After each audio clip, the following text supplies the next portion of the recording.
Welcome to Unit 7, Inference for Quantitative Data, with an emphasis on means. This is topic 7.1, which is an intro to this brand new unit, and we're also going to talk about why should I worry about error? And at the end of the video, that'll actually make sense to you. So the idea of this unit is it's all about quantitative data and making inferences based on quantitative data. So let's first talk about what quantitative data is. Recall, quantitative data are measures of values or counts and are expressed as numbers. So again, we're thinking values, measurements, or counts that are expressed as numbers. Quantitative data are about numerical variables, such as how much, how many, or how often. These numbers can have units if they are measurable or can be counts of something.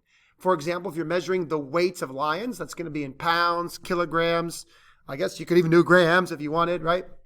Or it could be counts of something, like maybe I count how many lions are in this particular square mile, and I count how many lions are in this particular square mile. It could also be counts. The point, though, is that they're numbers, right? Quantitative data, when you collect, it's numbers. Remember, we just got done with the whole unit on proportions, and with proportions, the data you collect come in form of words.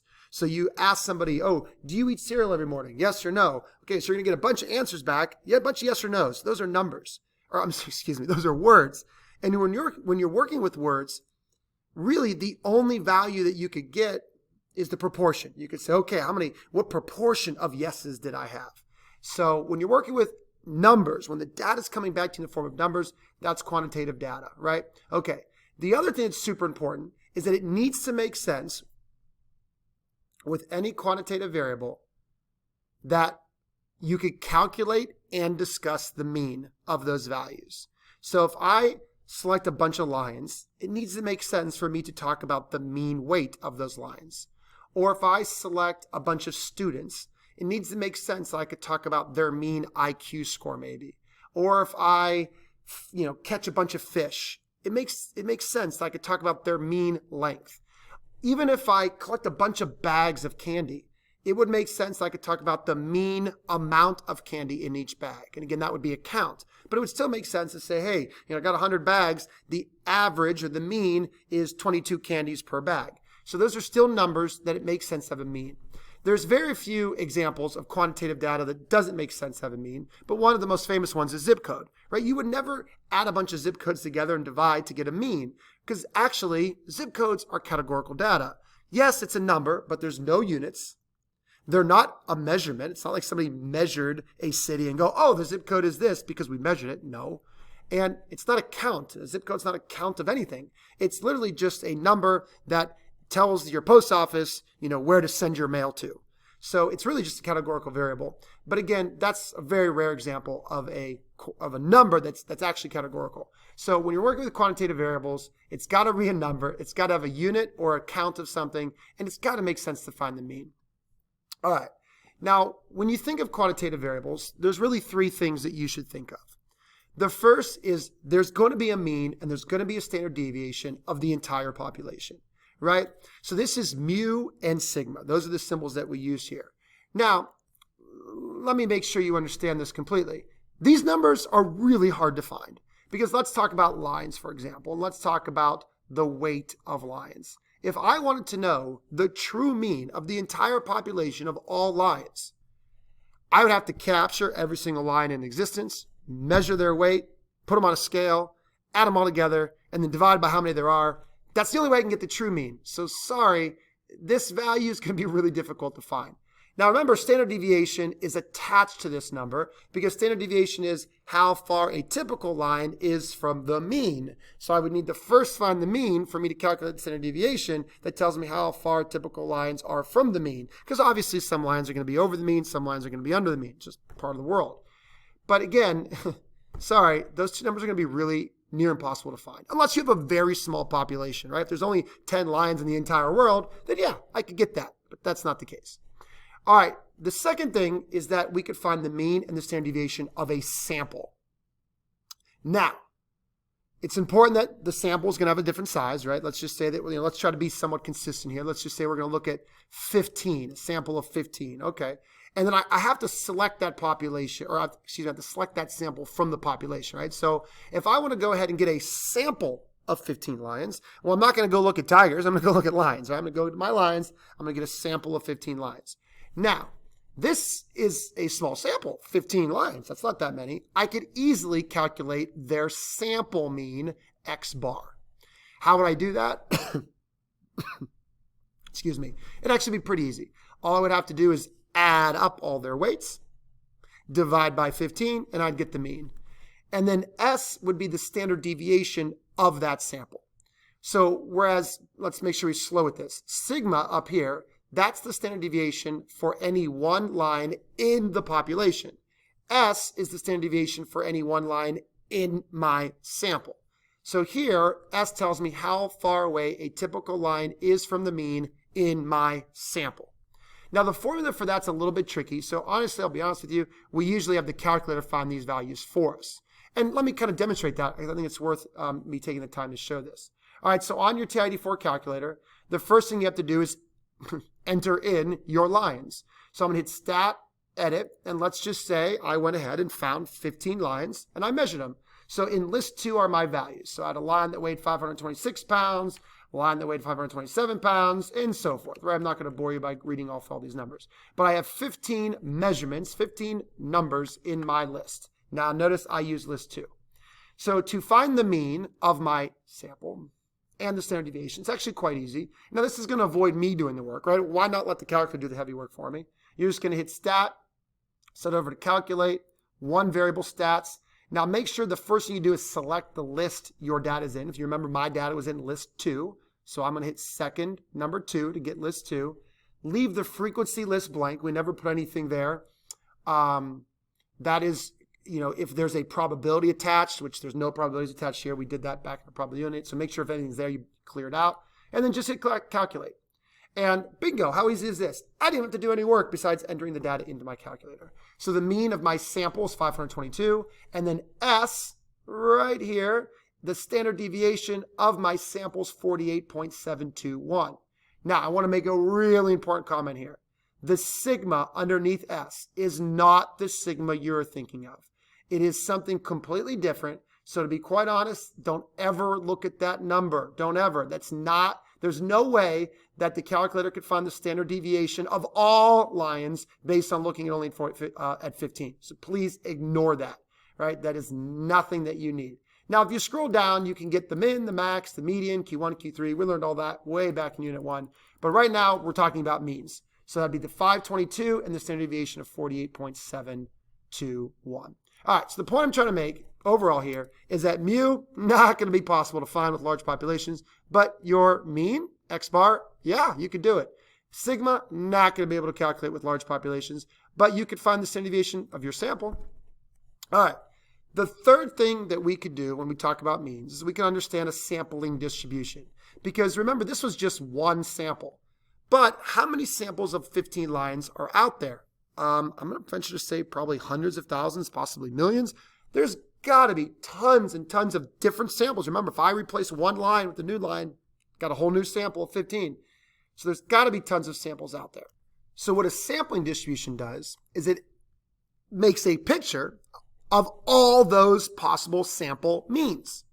So for all those possible samples that are out there, every single sample is going to create its own mean. And we know that one thing is going to be true, that those means are going to vary. But if we think about the mean of those many, many, many means, so the symbol actually makes complete sense. It's a mean of means. The mean of all those many thousands, hundreds of thousands, maybe even millions of means, well, it should be the truth, right dead in the center. Obviously, some samples are going to be a little higher than the truth. Some samples are going to be a little bit lower.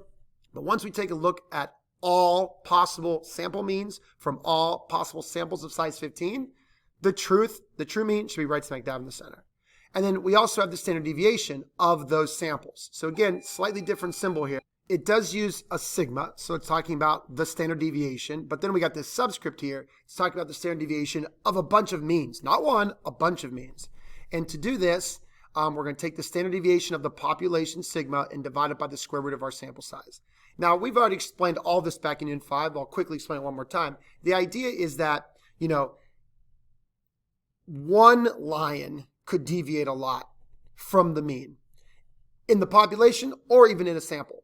But when you're talking about a sampling distribution, you're no longer talking about one line. You're talking about a group of lines. You're talking about a group of 15 lines and the mean of those 15 lines. Well, a group of 15 lines, on average, mean, will be a lot closer to the truth. So that's why when we divide by the square root of n, we're shrinking our standard deviation for the sampling distribution because we're no longer talking about a single line. That's the number on top. The number on top is talking about the standard deviation for one line. We're dividing it by the square root of our sample size. So now we're talking about how one sample of lions will deviate from the mean. Now, the only hiccup is this. Well, remember, it's pretty hard to find the mean of a population. Pretty difficult to find the standard deviation of a population. So typically, I can't even build a sampling distribution because I would need to know those values. So really, the only thing I could actually go out into the world and get pretty easily is x bar, the mean of a sample, and s, the standard deviation of a sample. All right, let's talk about one more thing in terms of means. Let's talk about the shape of our distributions. So let's talk about the shape of a population. All right, to be honest, a population distribution can take any shape. Let's go back to my lines. What do all lines look like? What is the distribution of all lines? Well, I don't think any lines weigh 0 pounds, but let's start at maybe 50 pounds. Maybe there's some really, really malnourished lines. And I don't know, there could be some really huge lines. I don't know, maybe a line could weigh 1,000 pounds. Okay, so what would the distribution of all lines look like? Well, one possibility is skewed to the left. So maybe there's a lot of really big fat lines and very few small lines. Or maybe it could be skewed to the right, where most lines are really, really tiny actually, and there's very few really big lines. Or heck, maybe it could be pretty normal, where most lines are somewhere in the middle, very few that are really small, very few that are really big. But you know what's possible is maybe even something more different. Like, for example, maybe it's something like bimodal, right? Where we kind of see two humps. This actually might make a lot of sense because maybe we'll see all the female lions kind of hover down a lower value, and we'll see all the male lions kind of hover around a higher value because, male lions probably typically weigh a little bit more than female lions. So, the idea is that the shape of the population could honestly be anything you want. Now, what about the shape of a sample? Well, typically a sample will reflect the population. So if your population is skewed left or skewed right or normal, then guess what? So is any one sample taken from that population. Now, understand the law of large numbers. The bigger your sample size, the more clear your sample will look like that population. I mean, if you only look at 2 lions, well, that's going to be a pretty boring graph. And it's going to be probably a histogram with 1 bar. So the idea is that, the bigger the sample, the closer that the sample will reflect exactly what that population looks like. So if a sample is skewed right, chances are the population is skewed right. Sample's normal, chances are the population is normal. And it also works vice versa, right? If a population is skewed left, great chance the sample is going to be skewed left because that's just what samples do. They reflect their population. So let's actually take a peek at this real quick. Remember, we entered in all of the data for our 15 lines into list 2. Let's take a look at what my sample looks like. Now, again, we haven't done this since Unit 1, so it's probably worth us taking the time to do it real quick. It's actually pretty easy to create histograms on the calculator. All you got to do is hit y equals first. I always suggest hitting y equals first just to make sure there's nothing typed in there. Maybe you did something in another class. Once all the y equals are cleared, hit second y equals to go to your stat plots. You're going to turn plot 1 on just by moving it to the on. Then you're going to select the little histogram looking box here. Pretty obvious which one that is. And then the other thing you got to do is make sure you tell the calculator where your data is at. Remember, I typed my lines into list 2, so second list 2. All right, then once you have all that set up, you could go to zoom, and there's a special zoom feature, zoom 9, that only focuses on zooming in on where your stats are for anything that uses the stat button, which is of course where I entered my lines. So hit that, and boom, you got a nice picture of your data.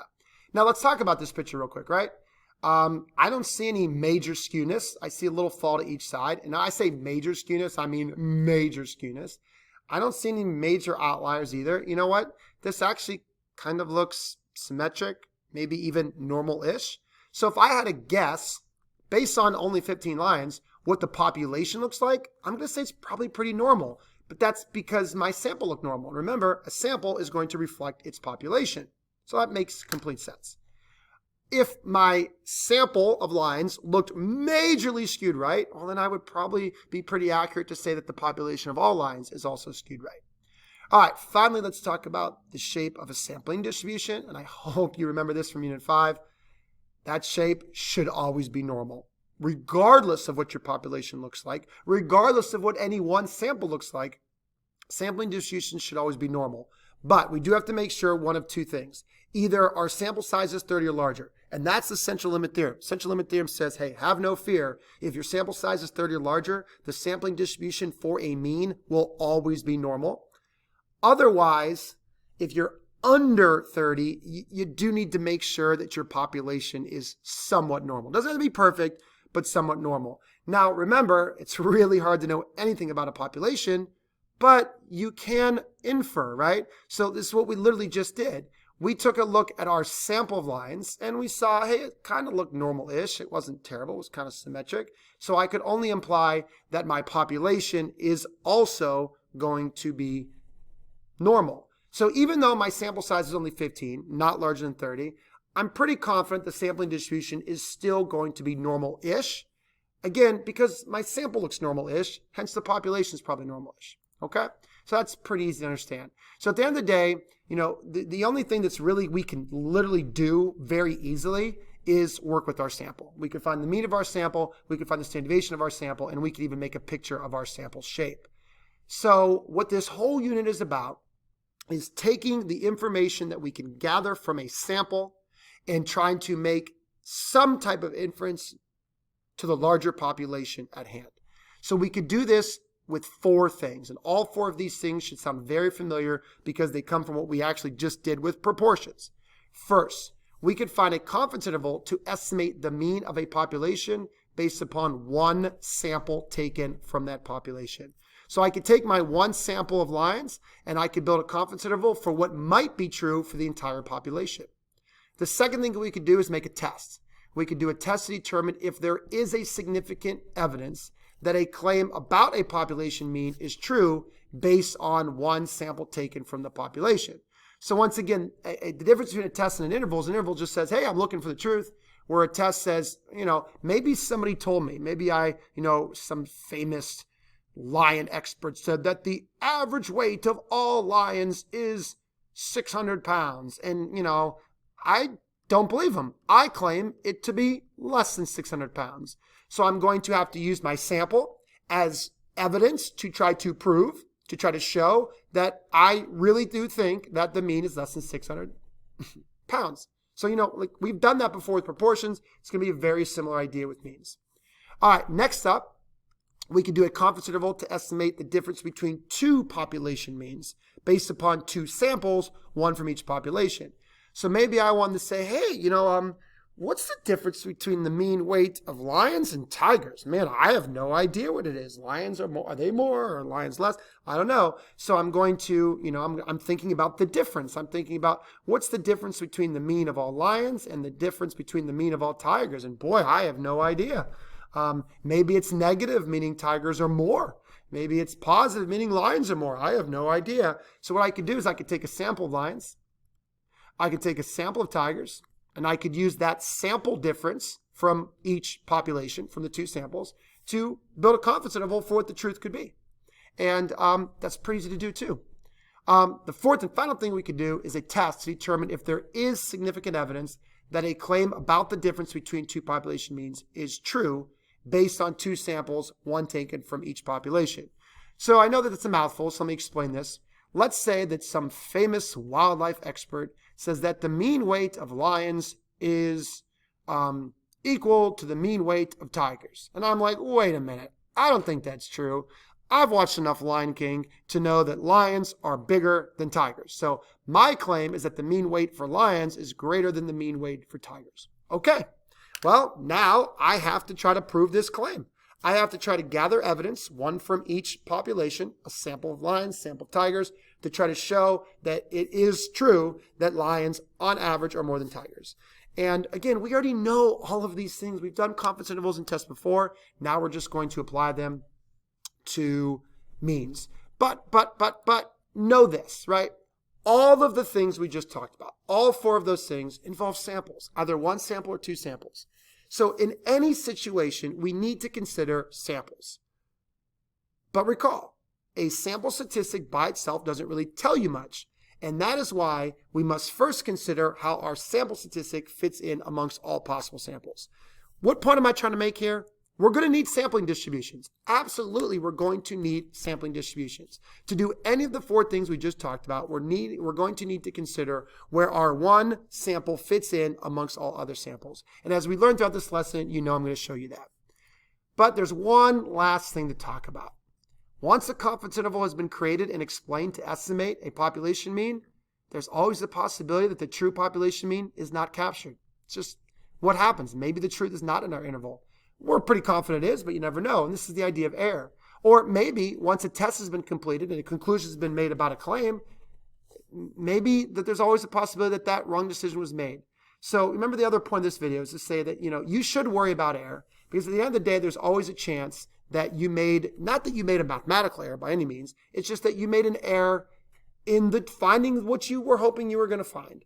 And we talked about type 1 and type 2 error before, and you don't have to really worry about did you do it, did you not do it. It's all something that we need to just consider, right? So not only do we have to learn about confidence intervals and tests, which we're going to do in this unit, we also need to learn about error as well. And I think that that's a great summary of what we're going to do in this unit, and hope it's pretty easy, and get ready to kind of, fly through it. It's pretty easy, and a lot of kids actually understand proportions more, because we're going to understand means, we're going to understand confidence intervals, we're going to understand tests, and the more that we focus on doing those things, the more it's all easy, whether you're talking about proportions or means. All right, that's it. See you guys in the next video.